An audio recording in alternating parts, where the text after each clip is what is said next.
Hi friends, hi folks. Second day of our short summer trip. আর আজকে আমরা আছি হচ্ছে হোটেল সোনার বাংলা কোলাঘাট। দুপুরবেলা চেক ইন করার পর দুপুরবেলা ভালো একটা লাঞ্চ করার পর এখন আমরা ফ্রেশ হয়ে বেরিয়ে পড়েছি। আজকে আমাদের প্ল্যান এই পুরো প্রপার্টিটা দেখার। আমি তো একবার জাস্ট আমার ক্যামেরাটা দিয়ে দেখাবো। এই নদীর পাড়ে এই প্রপার্টিটাকে জাস্ট অসামান্য লাগছে। It's like a palace. আমার দুই সাথী হিয়ার। আমার আমার ছোটজন, আর ও তো সবসময় খুব শি ইজ ভেরি ইনঅ্যাডজাস্টেবল। খুব ভালো লাগে ওর ঘুরতে, এবং ওর একটা পালস আছে আমার মতো। ও খুব ঘুরতে পছন্দ করে। আর এই যে আরেকজন, আমরা অনেক ফটোশ্যুট করেছি। আর আমি একটু জাস্ট ওদের কাছে আমার কমেন্টসগুলো, মানে ওদের কেমন লাগছে। ফার্স্টে I will ask her how was the lunch. I already said once, you just give a comment, how was the lunch, কীরকম লাগলো? লাঞ্চ ভালো ছিল, মানে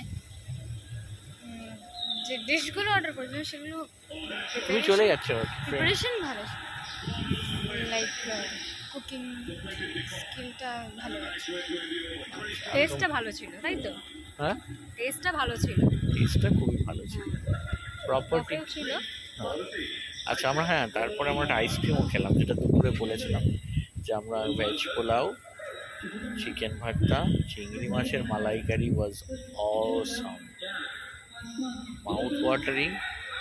কোলাঘাটের তো মানে আমরা সবাই জানি মানে ইলিশ বিখ্যাত, কিন্তু ওরা বলছে যে এখনও ওরা মানে ইলিশের প্রিপারেশন এখন স্টার্ট করেনি, সেই টাইম আসেনি, সেই জিনিস পাওয়া যায় না এখন। সেই জন্য চিংড়ি মাছ, আর সেটা খেয়ে কিন্তু দারুণ লেগেছে। আচ্ছা, এইবার আমি দেখাই এই প্রপার্টিটা সন্ধ্যাবেলা কীরকম লাগছে। এই পুরো চত্বরটা এই সন্ধ্যাবেলা এইরকম লাগছে। আর the back side is the river, mighty river Rupnarayan. এই যে রূপনারায়ণ নদী, এখন বোঝা যাচ্ছে না, এই যে রূপনারায়ণ নদী। বোঝা যাচ্ছে আমরা না। হাওড়া জেলার এন্ডে, আর on that side is the starting point of Purba Medinipur. This is the river. Or again, on this side is the property just on the banks of the river Rupnarayan.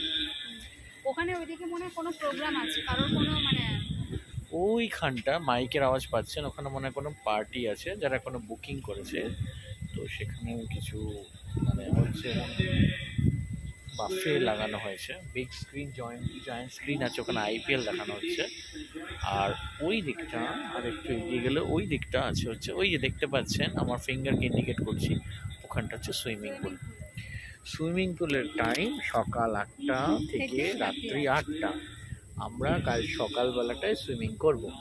এখন আমাদের সুইমিং করছি না, আজকে আমরা প্রপার্টিটা দেখছি।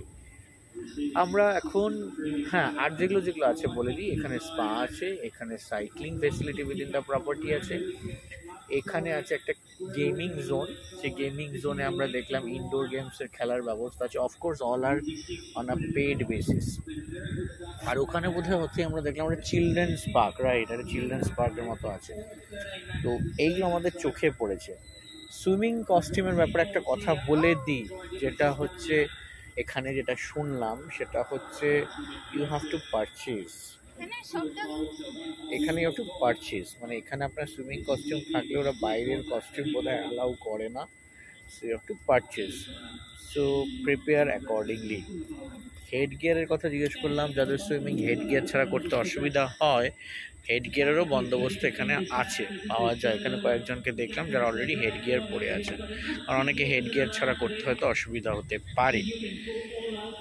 ওকে, সো এই যে এই প্রপার্টিটা না একটা বিশাল জায়গা জুড়ে। আমি কালকে একটা জায়গা ছিলাম, সেটাও বিশাল জায়গা জুড়ে। এই প্রপার্টিটাও দেখছি অনেক বিশাল জায়গা জুড়ে। মানে আমার এই মাথা থেকে ও মাথা মানে অনেকটা। তো আপাতত এই আপনাদেরকে একবার দেখিয়ে দিলাম রাত্রেবেলা প্রপার্টিটাকে কীরকম লাগে দেখতে। আবার আমরা অন্য ব্লগ নিয়ে আসবো। এখন let us enjoy. My daughter is asking for having some fish and chips. at this hour because it's a snacks time. So let's see what we can order. So till then, bye bye.